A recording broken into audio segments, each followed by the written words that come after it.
coffee or tea. So apparently I'm starting first. My name is Dina Alnahdy from Intech Environmental Technology. And my presentation is not as technical. We're more coming with a holistic approach of a bigger picture and then zooming in slightly into the energy efficiency, and then we'll be going out again into where the energy efficiency comes in, which is in green buildings and then the circular economy. So we're having a very big picture, zooming in and then zooming out once again. So the bigger picture is the SDGs. How many here knows about the SDGs, which is the Sustainable Development Goals of the UN? Everybody knows this? Okay. So there are a lot that don't have an idea about it.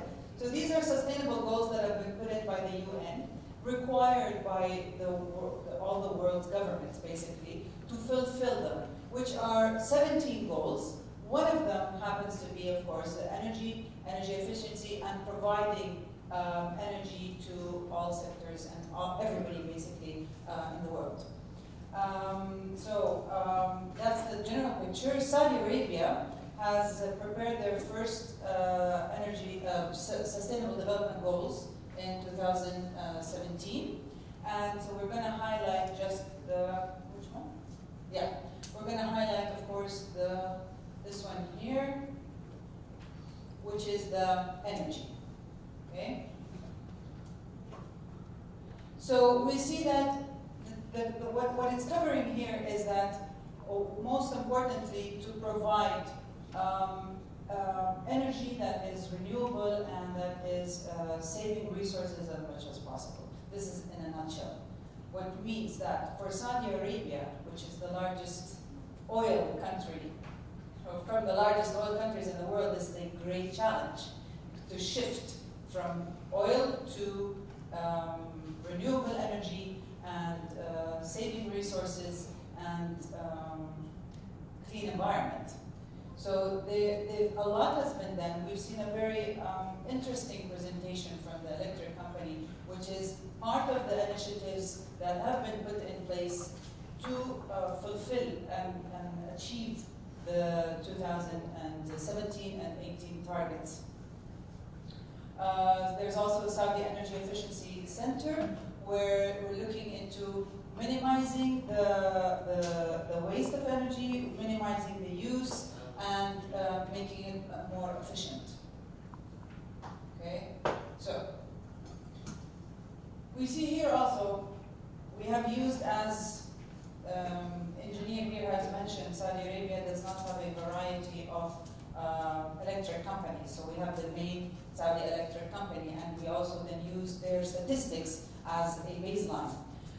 Consumption distribution based on type of activity. So the residential, as they considered it, is 49% of Saudi. We're talking about Saudi Arabia use in energy.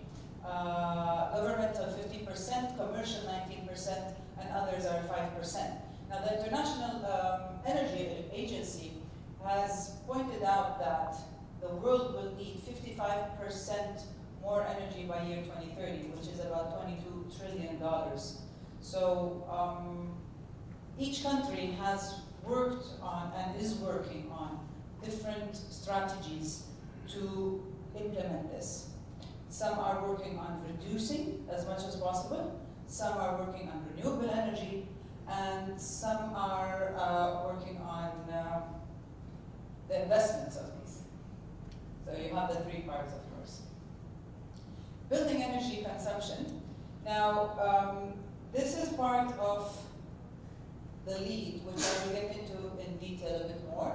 But the typical energy usage in office buildings in Arab countries, you will see that it's 43% in the cooling. Of course, that's because we're hot countries, versus Europe or other countries where it will be the heating. Buildings play dominant roles in the energy that's used, but then buildings also means industries. It means basically buildings are anything and anywhere that people are in. So it's an industry, it's homes, it's hospitals, it's you name it. It has to do with absolutely everything that we consume and live in as humans or work in. Energy survey, so we're going to zoom in now to the energy. What is the energy survey? I'm really going to brief through this because you're all technical energy people, so therefore we're not going to get into this in detail. The idea is just that why is it important to have energy surveys? Of course, and what are they? So we walk through their detail, their investment grade. What are the 3 keys of aims for the survey? It's to identify what equipment is used and what is the highest energy consumption. Understanding how energy used the equipment is controlled, and identifying opportunities for savings. So the importance of that, of course, most world countries are interested in providing official statistics. We do need statistics, it's very important. The more we know from where this energy is being used and overused, that's where we can look into different methods and different solutions to minimize the waste and to make it more efficient. So, solutions are building orientation, development of building envelope, development and investment of facade, room management system, cooling, load breakdown, and energy management systems. Okay, so there are different strategies for reducing the energy. And there's the urban planning, of course, which is on a bigger scale. You have the new buildings, you have existing buildings, you have existing building operations, and systems, materials, resiliency, clean energy. These are all aspects that, the strategies that are used for totally different kind of projects, depending on what kind of scale and level of project that we're talking about. So, green buildings, again, looking on a bigger scale. What are green buildings? Green buildings, basically, it's cost effective. They are saving money by reducing the operation and maintenance cost. So it's a more holistic approach. Energy is included. It's a very big sector in green buildings. But then there's also water. There are resources. There are the materials used. There's the transportation. It has everything to do with the building and its surroundings. There are examples for rating systems. The global USGBC, which is the Leadership in Energy and Environmental Design. This is like the godfather of green building rating systems. But then every country has come up, and this is just an example of some. I'm sure some of you are from different countries that have your own rating systems. In Saudi, we have our Saudi Green Building Council. There's the UK GBC. There are many different others around the world. Again, they all go back to they're tailored according to the country's needs and specifications. So what's the point of green building and why is it important? Building and constructing on a sustainable environmental basis. Okay, we've been in the environmental business for the past 20 years, and everybody's been looking at us as if we were selling accessories, literally. Okay, so it's not important, it's irrelevant, it's a waste of money, it's an extra cost. Only if their revenue is over 200% this year, they will even think of spending, this much for the environment. So, the last 4 years, we actually understood and realized ourselves to speak the customer's language, which is the end user, which means economy. So, we don't speak environment anymore. We speak economy. Because in the long run, actually, you are saving money.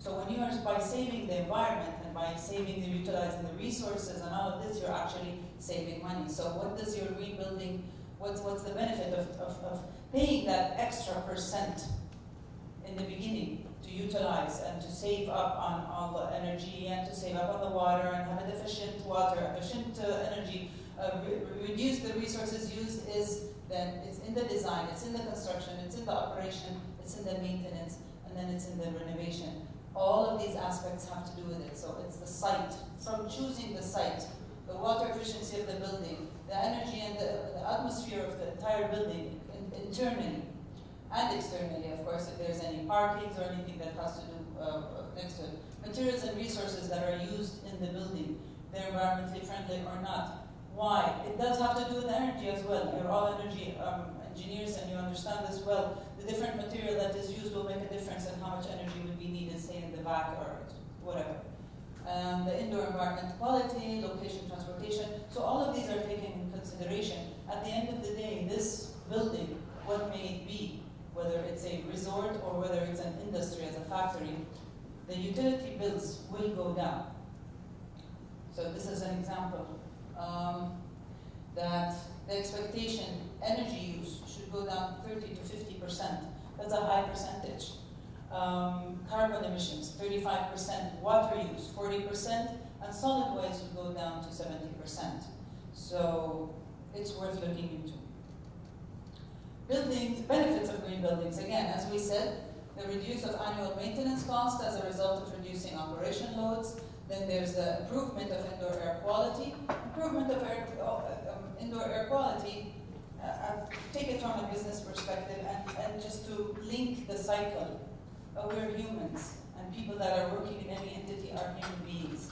When the indoor quality is not well, people get sick, right? People then don't work efficiently because they feel fatigued and they feel tired and they feel the medical bills go up, the absences get higher, the people leave their jobs and the turnover is higher. So on a business level, all of this is affected very highly. Unlike when the inside atmosphere is better, then all of this is minimized. Then there's also the better internal environment and raising the market and marketing value of the building. So, again, going out now from the green building to a larger scale, zoom out once again to what is called a circular economy. Now, if we have every building has an energy efficiency, and then it's not only energy efficiency, but it's a green building, so it has as well water efficient and all the other aspects that we mentioned. Let's take it out to what is circular economy. Circular economy is something that we are striving to as a world. First of all, there are still very many countries and projects and industries that are still working on the linear economy, which is raw materials, production, usage, and then there's the residual waste, right? Okay, now there's been an upgrade in the last 5 years into the economy with feedback loops, where it's the raw materials going into production, the use of it, and then there's some recycling, and a lot of residual waste is still going out. Now, what is a circular economy is basically zero waste. And the point of the zero waste is there's a sustainability. The sustainability of production, then there's a sustainability of use, and then the recycling, and it's ongoing. So it's waste to resource. This will explain it better. Waste to resource, so whether it's a biological cycle into the technical cycle, they're all feeding each other. So a waste of any, say, industry is definitely a resource for a different kind of industry. And this is what, of course, governments need to play a big role in, because here there's alliance and the rules and regulations where it will help for a certain kind of industry to have rules and regulations not to import X kind of raw material, but to use the waste material that is from another kind of industry. Is this clear, this part? Yes? No? Not really? Okay, we'll leave the questions later anyways. So the business benefits of circular economy is improving operations, resource saving, lower operational costs again, meeting regional and international standards, sustainability of the businesses, and higher employee satisfaction, less employee turnover, and saving markets. It's a great marketing pitch, but then again, we're talking on an international level. We're talking on data project levels. We're talking about, so if it's done on this high level, and it's been done and we've seen it, Netherlands are from the countries that are way advanced when it comes to circular economy.